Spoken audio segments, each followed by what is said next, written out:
Friends and viewer, Leo Tolstoy had written scores of short stories, most interested in a very famous one. So the one which today I'm going to talk with you about is Work, the name of which is Work, Death and Sickness.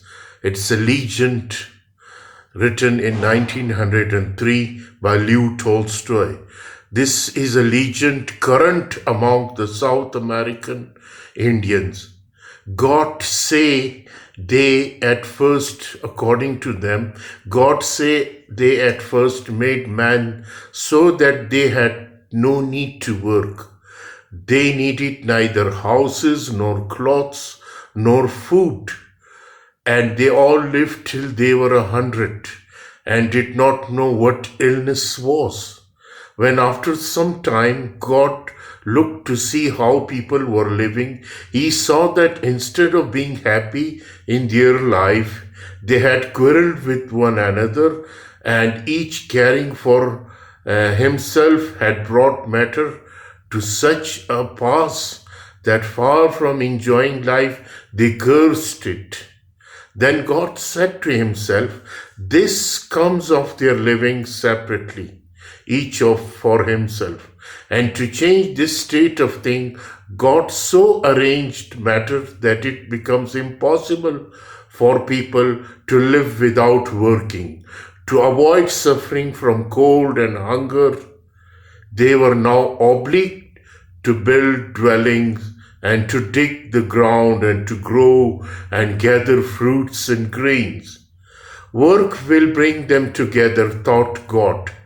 They cannot make their tools, prepare and transport their timber, build their houses, sow and gather their harvest, spins and weave and make their clothes, each one alone by himself. It will make them understand that the more heartedly they work together, the more they will have and better they will live, and this will unite them. Time passed on, and again God came to see how men were living and whether they were now happy, but he found them living worse than before. They worked together, but they could not help doing, but not all together, being broken up with little groups, and each group tried to snatch work from other groups, and they hindered one another, wasting time and strength in their struggles, so that things went ill with them all. Having seen that this too was not well, God decided so as to arrange things that man should not know the time of his death, but might die at any moment. And he announced this to them. Knowing that each of them may die at any moment, thought God, they will not, by grasping at gains that may last so short a time, spoils the hours of life allotted to them. But it turned out otherwise. When God returned to see how people were living, he saw that their life was so bad as ever. Those who were strongest, availing themselves of fact that man might die at any time, subdued those who were weaker, killing some and threatening others with death. And it came about that the strongest and their descendant did no work and suffered from weariness of idleness, while those who were weaker had to work behind their strength and suffered from lack of rest. Each set of men feared and hated the other, and the life of man became yet even more unhappy.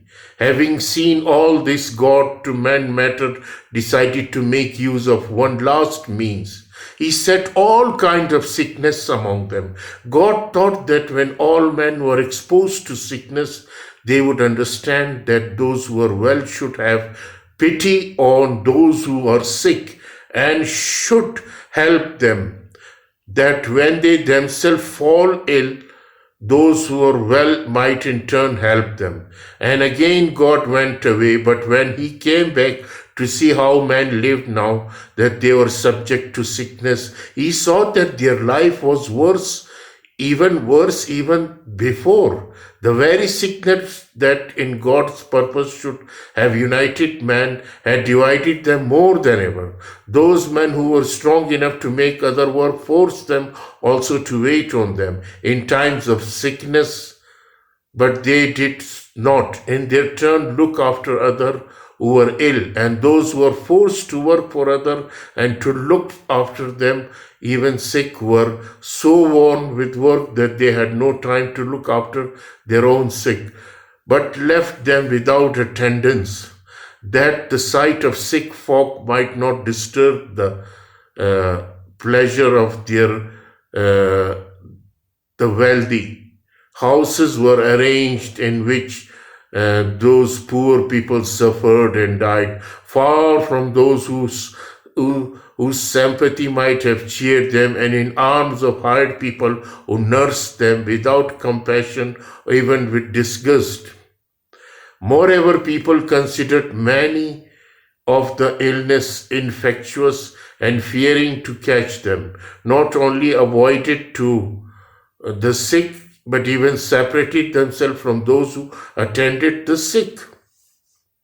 Then God said to himself, even this means will not bring man to understand wherein their happiness lies. Let them be taught by suffering. And God left man to themselves.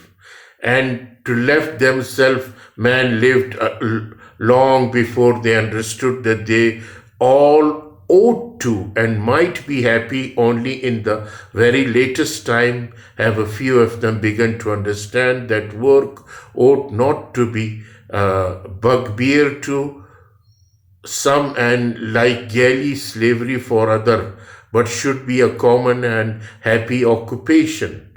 Uniting all men, they have begun to understand that with death constantly threatening each of us, the only reasonable business of every man is to spend the years before hours and minutes allotted him in unity and love. They have begun to understand that sickness, far from dividing men, should not, on the contrary, give opportunity for loving union with one another. This is the story of the end of this story by Leo Tolstoy, Work, Death and Sickness, a Legend. I hope you will enjoy this short story when you go on to the real pages of this book. Thank you.